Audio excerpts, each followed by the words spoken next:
Olá pessoal, boa tarde a todos aqui na live Jornada com Deus. Nós estamos começando mais uma live de quarta-feira ao meio-dia, horário da Flórida, 1 da tarde, horário do Brasil.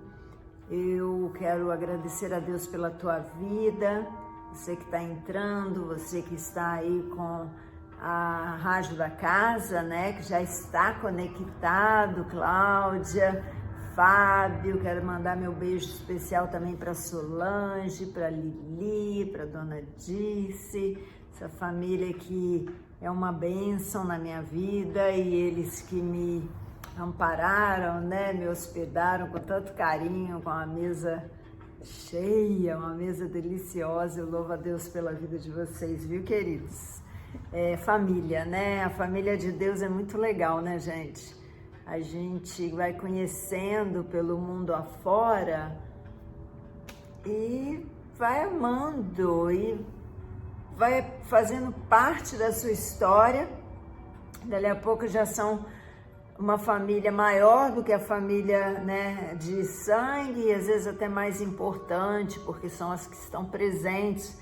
Muitas vezes nós saímos de casa cedo, vamos morar em outros lugares, como no meu caso, eu estou morando em outro país, né?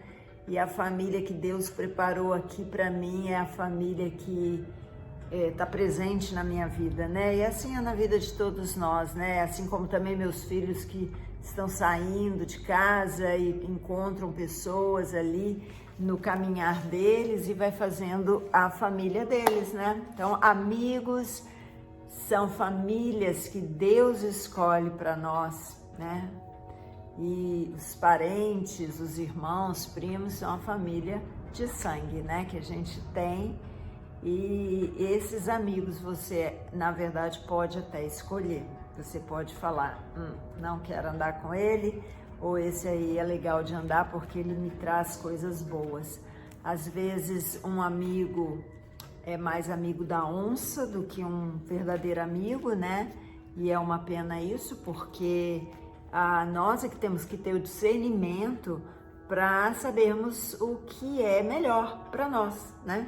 Se a pessoa não contribui em nada para o teu crescimento, não traz nada de bom para a tua vida, para que você vai manter amizade? Não é verdade? Se a pessoa só suga de você, para que manter por perto? Né? Tem gente que só vem a nós, né? Vem a mim, só quer aquilo que for ideal para aquela pessoa. Isso aí não é ser amigo. Amigo é uma troca, né? Eu dou para você, você dá para mim.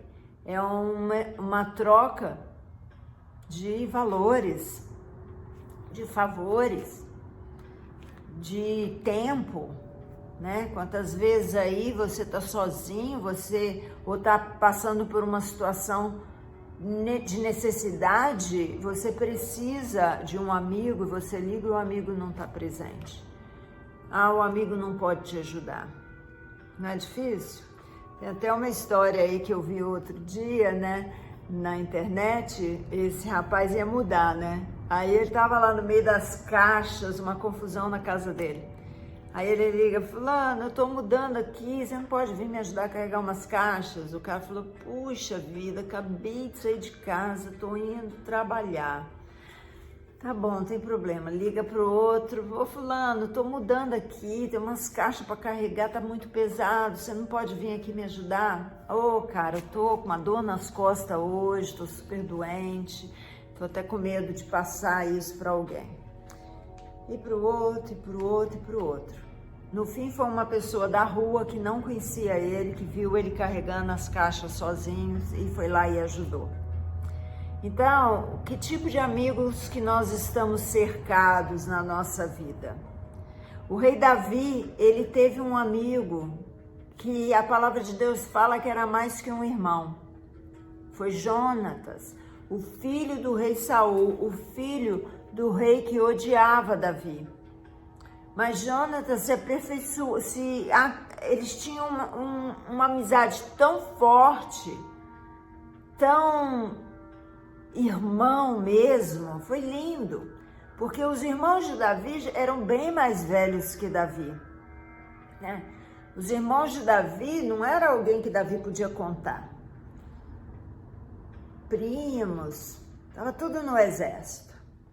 E Davi nessa época estava fugindo de Saul. Ele também já era da guarda de Saul, ele também já lutava no exército de Saul, já matava um monte de gente, tanto é que acendeu a ira de Saul o fato de saber que Davi tinha matado muito mais inimigos do que o próprio Saul. E o populacho, né, a população gostava demais de Davi porque ele era um cara muito carismático, muito simpático.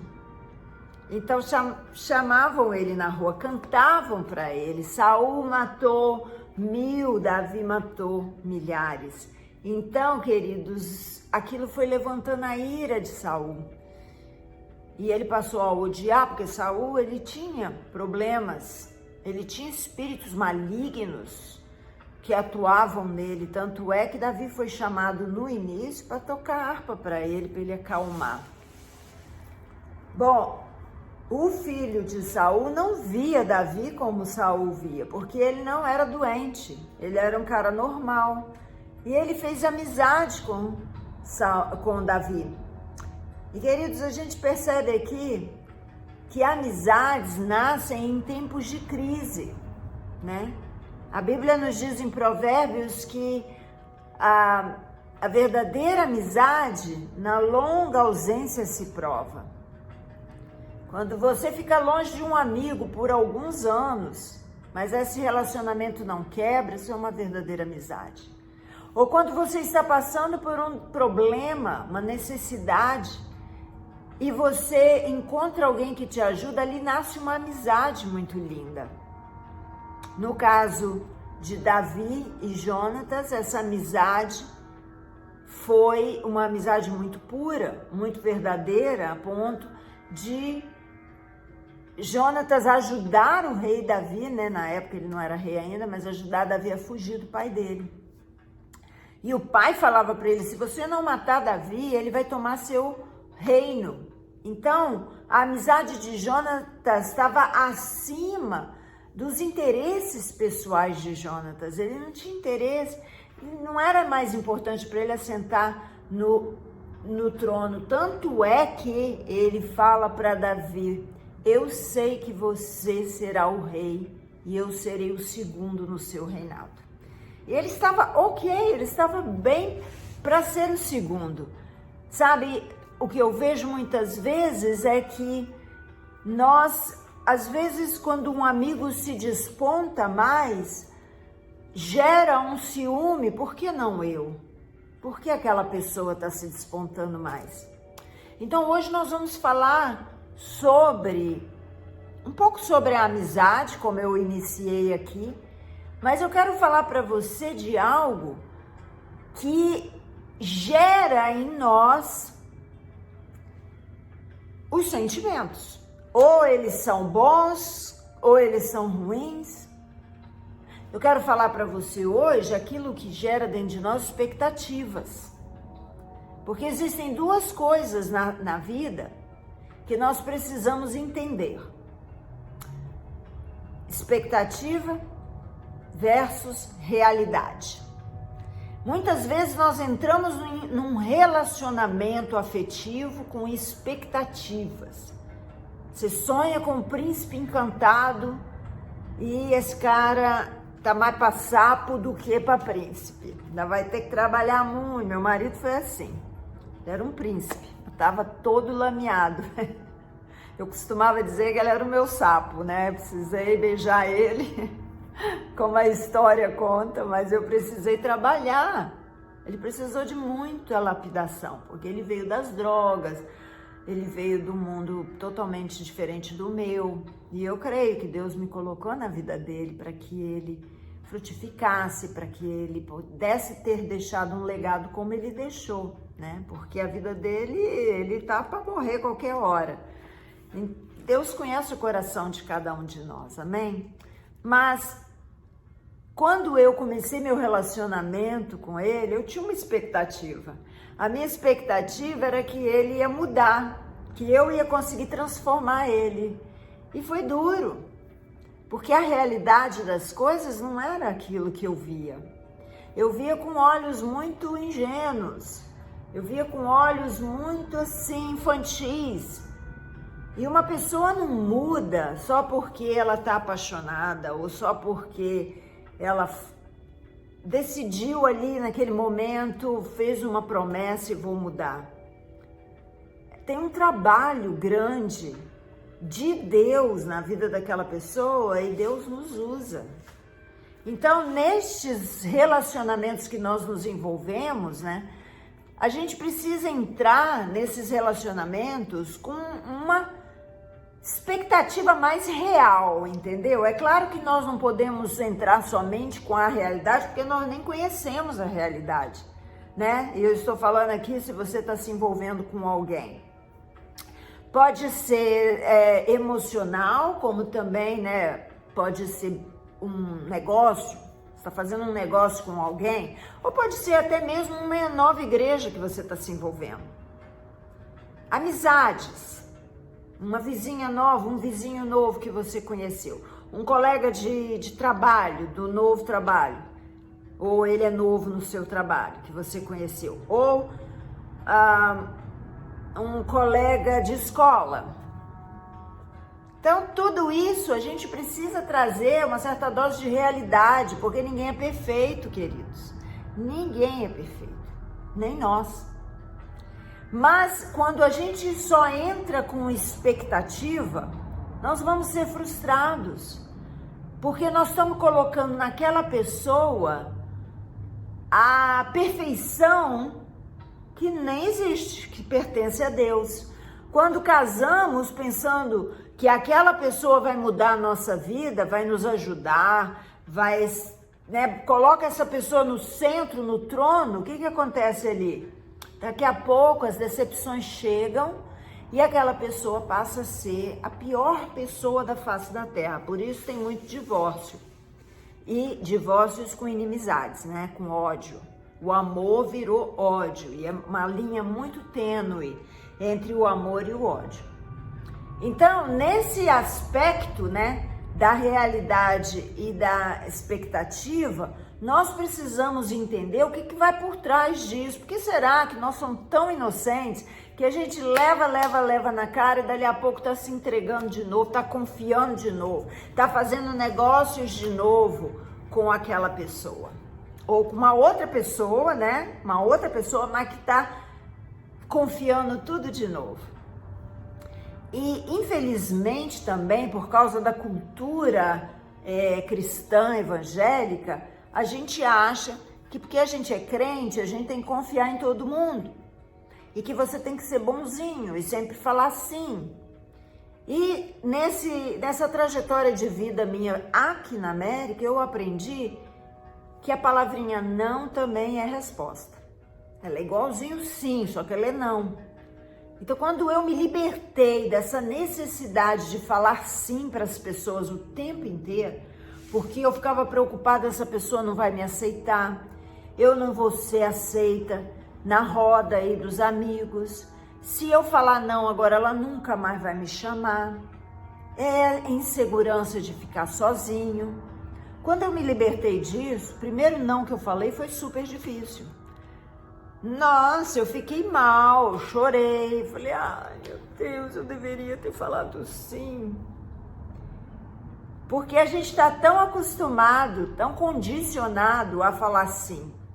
Mas Deus me ensinou que toda vez que você fala sim para uma pessoa, que você não quer, né? Sempre, mas quando você não quer, você está falando não para você mesmo. E você está se machucando, você está se adulterando, você está se violentando, na verdade. A palavra certa é, você está se violentando. Porque, queridos, quando nós não queremos fazer algo, não sentimos que é o momento, às vezes você não tem condição financeira, às vezes você não tem energia, mas você fala sim, porque o crente lá atrás da tua cabeça fala, mas você tem que ajudar, faz parte de ser cristão. Eu tenho uma tia amada, querida, que não conseguiu falar não quando o marido dela chegou com um sobrinho para criar.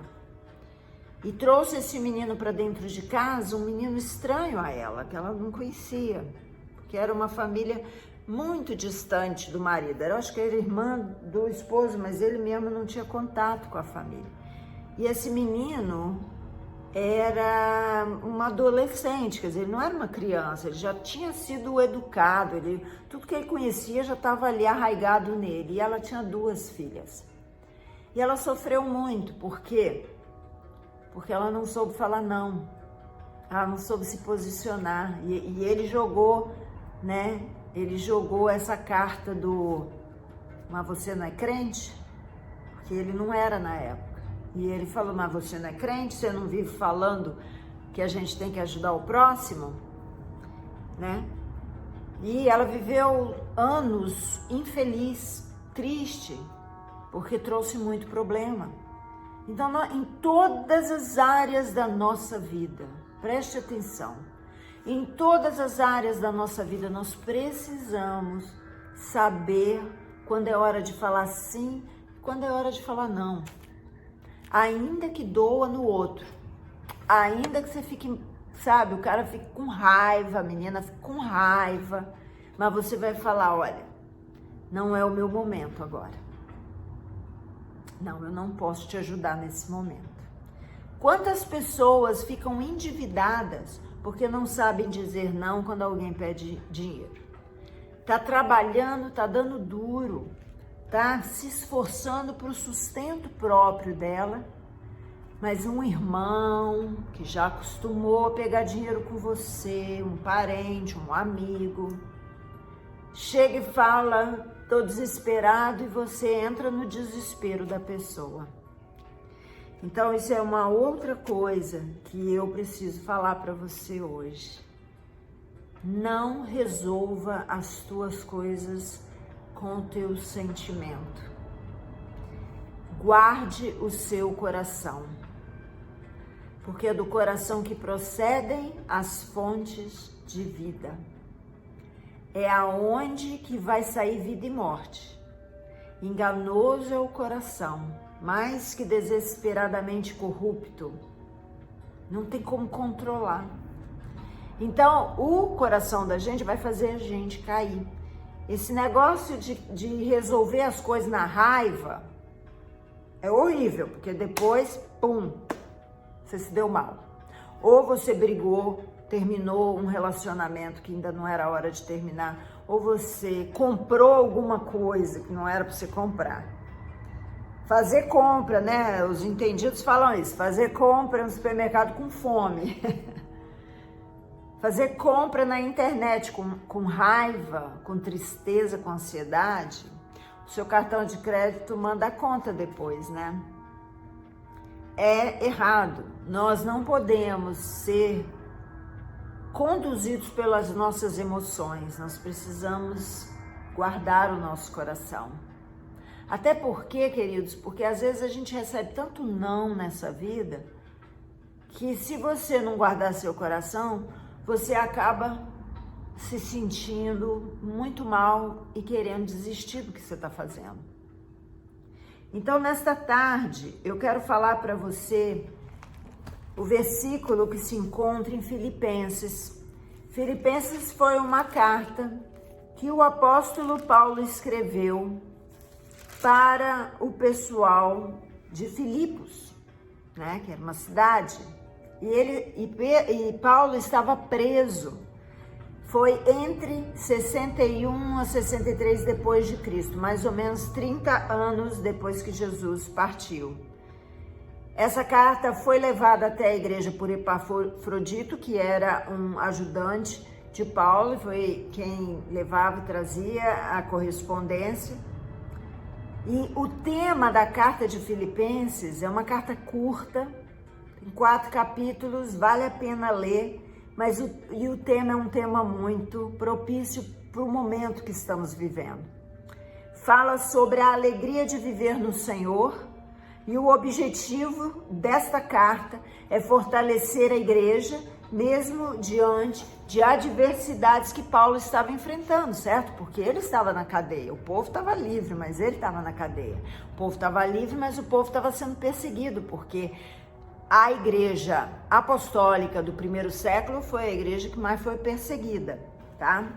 Então, Filipos era uma cidade da Mesopotâmia. Não sei se vocês conhecem de história, eu amo ler história, mas Alexandre o Grande, que viveu mais ou menos uns 300 anos antes de Jesus, ele foi considerado o grande porque ele conquistou toda a Ásia e ele saía conquistando tudo, né? Inclusive a Síria ele conquistou.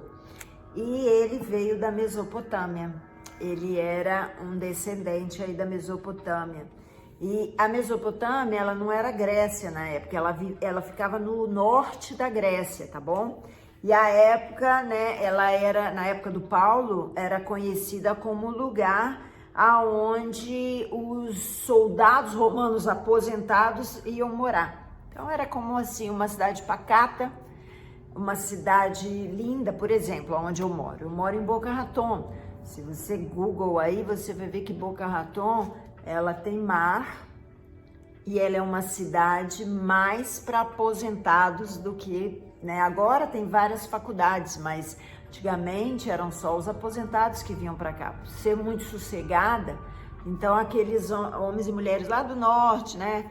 Que do tempo frio, no verão eles vêm para cá. Era como também uma cidade de inverno, tá? E Filipos, né, a cidade, ela se tornou a primícia dessa igreja. O apóstolo Paulo tinha um carinho muito grande, né, e ele orava muito pelos filipenses. Então, queridos, Paulo tem um momento que ele fala que nós devemos viver de modo digno do evangelho. E ele é nesses textos aqui de Filipenses que ele chega a falar para o povo que ele prefere morrer, porque morrer para ele é lucro. Lembra dessa passagem? O viver é ganho, o morrer é lucro, né? E ele sabia que ele não ia partir ainda não tinha chegado a hora dele por causa da igreja, né? Que ele precisava cuidar. E aqui, queridos, no capítulo 2, a palavra nos ensina uma exortação. Antes do capítulo 2, ele fala que nós devemos viver de modo, acima de tudo, de modo digno do Evangelho de Cristo.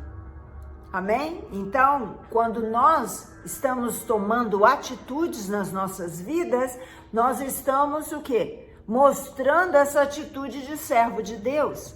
Por isso que existe esse conflito, que as pessoas acham que o servo de Deus tem que fazer tudo e ficar comendo bolota de porco. Mas o que a palavra nos ensina? E é por isso que é tão importante a gente conhecer a palavra de Deus, porque Eclesiastes, Provérbios, tem vários textos bíblicos que falam para você não se tornar fiador de ninguém. Então a própria palavra já te fala, não assina. Você não é fiador de ninguém. Não assina nada. Ainda vai dar dinheiro. Pega o dinheiro. Olha, se você for dar dinheiro, então você dá e esquece que deu. Não vai cobrar, não. Se ele te pagar, beleza. Mas se não pagar, você esquece. É isso que a Bíblia fala. Por quê? Para evitar problema. Porque senão você vai ficar, aquele irmão picareta me pediu dinheiro e agora não me paga. Então nem empresta. O mesmo Deus que te abençoa e te prospera é o Deus que ele serve. Então tem alguma coisa errada. E às vezes, queridos, tem um erro aí muito grande também, que é a gente se envolver com uma pessoa, com um irmão que Deus está tratando. Às vezes Deus está tratando aquela vida na área financeira e você vai lá e empresta dinheiro para ele. Ou um filho, ou seja lá quem for, uma irmã, seja lá quem for. Você nunca vai permitir que Deus complete a obra dele naquela vida se toda hora você ficar botando panos quentes, como diz minha mãe. Você fica acobertando aquela pessoa, ajudando financeiramente. Então, as mesmas pernas que você tem, ele tem, a não ser, claro, no extremo, né, gente? Eu não tô aqui falando se a pessoa tá, sabe, numa cadeira de roda, sei lá, não é isso, tá bom? Estou falando aqui dos aproveitadores, que podem sim trabalhar, mas eles acharam em você uma porta de ficar se aproveitando porque você não sabe dizer não. A primeira vez dói, tá? A primeira vez dói, mas ela é necessária. Então o apóstolo Paulo aqui está ensinando o povo a andar de modo digno, pela graça que foi concebida. Queridos, a mesma graça que foi concebida para mim, foi concebida para você. A mesma graça que foi concebida para você, foi concebida para o outro, o Zezinho da esquina que está te sugando. Aquele amigo que você está sentindo peso, que você está carregando aqui no colo. E ele tem pés para andar. Então eu quero que você entenda que não é não ajudar. Eu não sou contra ajudar, óbvio que não. A gente tem que ajudar uns aos outros, amar uns aos outros. Mas são extremos que acontecem que a pessoa se sente, vai tirando as forças da pessoa. O próprio apóstolo Paulo em Tessalonicenses, 2 Tessalonicenses, ele fala, porque os tessalonicenses, eles eram muito prósperos. E eles tinham oferecido ajudar o apóstolo Paulo no ministério dele. E ele então fala para os tessalônicos, aqui nessa segunda carta de Tessalonicenses, dizendo: eu agradeço muito vocês estarem me ajudando financeiramente. E já estou mandando alguém antes, então ele já estava mandando alguém antes pegar o dinheiro, porque Paulo não queria nem botar a mão no dinheiro, para não achar que ele que estava usurpando, né, do benefício da igreja. Mas ele fala assim: quem puder, e colocou disposto no coração, oferte. Não é para tirar de quem não tem. É para tirar, é para dar quem tem e assim dividir, né? O que a gente chama de divisão de renda, divisão da riqueza, para aquele que não tem ter um pouquinho. Então, é muito legal quando a gente está provido de bênçãos financeiras, nós temos condição financeira para ajudar, aí você pode ajudar à vontade, entendeu? Mas se você não tem, você tem resumido para você, ou reduzido para você, e você ainda está ajudando porque você não consegue falar não, está faltando para você. Em vez de faltar para o outro lá, está faltando para você. E às vezes até falta para o outro também, porque ele deveria estar trabalhando para conseguir um montante todo que ele precisa para sobreviver. Então o apóstolo Paulo fala aqui que nós necessitamos sim de ter um equilíbrio. E como que é isso? Permanecendo firmes, amém? Permanecendo firmes na palavra. Você precisa saber quem você é, eu falo isso direto. Você precisa saber qual é a sua identidade na presença do Senhor. Porque quando a pessoa fala: mas você é ruim, hein? Você não ajudou. Mas como é que você respondeu a pessoa desse jeito? Eu falo: não, querido, eu sou disciplinada por Deus. Deus trabalha em mim demais. Eu sou, às vezes, humilhada pelo Senhor. O Senhor me leva lá embaixo. Agora, o outro não pode? Qual a diferença? Deus faz acepção de pessoas e ainda depende de mim? Não, então tem um erro aí e que precisa ser detectado, porque amizades, muitas vezes, levam a gente a pecar contra o Senhor. Deus está tratando daquela vida. E se você entrar nesse tratamento, e a gente faz isso demais com os filhos, se você entrar nesse tratamento de Deus, o que vai acontecer? Esse amigo, esse filho nunca vai ser tratado, porque ele corre sempre para o porto seguro dele, aonde ele encontra alguém. E nós é que sofremos, porque depois o filho cresce, o filho fica abusado, ou o amigo, e você não tem o que fazer. E vai voltar contra você. Nós vemos muitos jovens que acabam até matando a mãe, o pai ou o avô, porque não houve limites. ou porque houve agressão demais, né? São dois extremos. Por isso que nós precisamos encontrar o balanço. E a palavra de Deus aqui, no capítulo 4, eu quero ler para você: a paz de Deus, que excede todo entendimento, guardará o vosso coração e a vossa mente em Cristo Jesus. No versículo 8, finalmente, irmãos, tudo o que é verdadeiro, tudo o que é respeitável, tudo o que é justo, tudo o que é puro, tudo o que é amável, tudo o que é de boa fama, se alguma virtude há e se algum louvor existe, seja isso que ocupe o vosso coração, o que também aprendestes e recebestes e vistes em mim, Paulo dizendo isso, praticai, e o Deus de paz estará com você. Acho que a comodidade mais importante que existe na vida, né? O tesouro maior que existe é paz. O que nós precisamos entender na nossa mente quanto à expectativa e realidade, como eu comecei falando aqui? Isso que o apóstolo Paulo está dizendo. Primeira coisa, não ter maldade no coração. Eu não estou aqui para julgar que o irmão está aproveitando de mim. Mas será que a situação que eu me envolvi, número 1, é respeitável? Estão me respeitando? Será que esse pedido para eu ajudar a pessoa está respeitando a minha privacidade, o meu momento, as minhas finanças, ok? É verdadeiro? A pessoa está falando a verdade? Será que eu ajudando ou fazendo ou vivendo, sei lá, o que for a situação, estou sendo verdadeiro comigo mesmo? É isso mesmo que eu quero? Eu quero fazer isso? Né?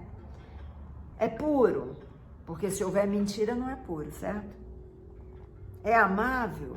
É justo você tirar dos meus filhos para dar para os seus, quando você também pode trabalhar? Eu estou dando o exemplo da finança aqui, mas eu falo com relação a tudo, ok, queridos? Porque eu tive que aprender a colocar freio até nos telefonemas que chegam para contar. E eu falo aqui de amigos no geral, entendeu? Que as pessoas, que você ora, ministra, e a pessoa não muda. E a pessoa liga e fala as mesmas coisas de sempre. Então eu aprendi também. Isso aí tá roubando meu tempo. Então tudo que é puro precisa estar ocupando a minha mente. Tudo que é justo, tanto para um lado quanto para o outro, entendeu? Você não pode ser só justo para um lado, você não pode ser só justo para ajudar os outros e você fica sem a justiça. Você não pode ser verdadeiro para ajudar outra pessoa, mas a pessoa está mentindo para você. Então tudo isso que está aqui é ligado à paz que você vai receber, porque nós começamos falando a paz que excede o entendimento. Qual é essa paz que excede o entendimento? É quando a gente obedece a palavra de Deus. Quantos aqui eu já vi perder casa, perder patrimônio por causa de igreja? Na hora sentiu um negócio ruim, mas deu a si mesmo. Ou foi levado pelo emocionalismo, expectativa. A expectativa da pessoa era: eu vou dar esse dinheiro aqui e Deus no céu vai me dar mais, né? Eu vou dar esse carro velho, Deus vai me dar um carro novo. Aí vai andar a pé. Porque Deus pode até te dar, mas Ele tem o tempo dele. E Ele pode até te dar, mas Ele também conhece o seu coração. Se a sua expectativa em dar a oferta foi com relação a receber de volta ou foi para abençoar o reino de Deus, entendeu? Como que é? Então, se nós temos esse entendimento, nós vamos tomar decisões na nossa vida que não vai gerar consequências na frente. E eu tô aqui para estimular você a ler a palavra de Deus. Essa é a live da Jornada com Deus, é uma live que nos traz conhecimento da Bíblia. Quando que você poderia pensar que um versículo desse, que muita gente usa para falar, olha pessoal, olha aqui no que pensar, só pense coisa boa, só pense coisa pura, só pense coisa... Parece assim que você é um tonto que vai ficar viajando por aí, olhando, aí vem um e pum, te arrebata. Não, é tudo que for verdadeiro para os dois lados. Tudo que for puro para os dois lados. Sim, eu vou ocupar a minha mente com aquilo que é bom, porque eu não quero pensar mal do meu irmão. Mas no momento, se você recebe alguma proposta, se você algum amigo que liga, que fala alguma coisa, que pede alguma coisa, que demanda alguma coisa, como já tem demandado por anos, e você já está sentindo esse incômodo no seu coração, será que também não é o Espírito Santo te mostrando? Então nós precisamos entender que existem um regulamento, vamos dizer assim, da parte de Deus para que nós andemos nessa terra sem nos prejudicar. A palavra de Deus diz para você não ser demasiadamente justo e nem injusto. É tudo uma questão de balanço, queridos. Tudo é balanço. Amém? E eu falo para você, quando entre num novo relacionamento, pode ser afetivo, pode ser de amizade ou de negócios, não entre só com expectativa. Tenha a realidade numa mão, a expectativa no outro e tenta casar tudo e falar, ó, em primeiro lugar, esse cara é um ser humano, a mina aí é uma ser humana. Então eu tenho que saber que eu não estou lidando com um Deus, nem com um semideus. Apesar de algumas pessoas acharem que são, mas não são, né? Dependência única e tão somente de Deus. Amém? E que nesse dia, como eu sempre falo aqui na live, quando eu estou finalizando, que nesse dia, essa palavra faça você pensar, usar seu cérebro, usar os 10% que a gente nem usa tudo, para limpar, sabe? Rever conceitos, para botar na mesa assim as suas amizades, seus relacionamentos com família, sua vida, se está trazendo benefício também para você. Porque é importante você viver em paz. Não estou dizendo, vou falar de novo, porque vai falar, pastora, eu estou falando para não ajudar o próximo. Não estou falando disso, amém? Tem muita gente aí que realmente está precisando. Mas tem pessoas que já acostumaram com a sua benevolência e já abriram mão de trabalhar ou de fazer outras coisas, porque sabe que quando o calo aperta, pode correr para você que você ajuda, né? Ou situações que nos roubam nosso tempo de ficar ouvindo aquilo que você já ouviu, já aconselhou, ou coisas que você está ouvindo, mas que gera uma contaminação dentro de você. Amém? As 6 coisas que Deus odeia, a 7ª ele abomina, é irmão que semeia contenda entre irmãos. Não aceite, querido. Vier falar para você, aborta. Amém? Não tenha curiosidade de saber, não vale a pena. A gente passa a olhar a outra pessoa diferente, Deus não se agrada disso. Então, que Deus possa nos ajudar a obedecer esta palavra de Filipenses 4, 7 em diante. Que a gente possa se alimentar da palavra de Deus, porque é a palavra de Deus que nos traz sabedoria. Você quer viver feliz e quer ver dias felizes na terra? Refreia a tua língua do mal e os teus lábios de falarem dolosamente. Amém? É isso que a palavra de Deus diz em Salmos 39. Então eu quero, em nome de Jesus, abençoar tua vida no dia de hoje, dizer que nós somos amados de Deus, que o Senhor nos levantou sim para abençoar outras pessoas, para ajudar outras pessoas, para trazer sobre outras pessoas também esta mesma palavra de sabedoria e elas também serem abençoadas. Olha, Deus abençoe aí o pessoal que está me assistindo no Instagram, no Facebook, no YouTube. E a galera da Rádio da Casa, um beijo no coração de vocês. Amo vocês. Estaremos juntos aqui semana que vem. Hoje à noite tem... Isso mesmo, live da vida, ok? Oração, clamor, vamos buscar a presença do Senhor. Deus te abençoe, um abraço.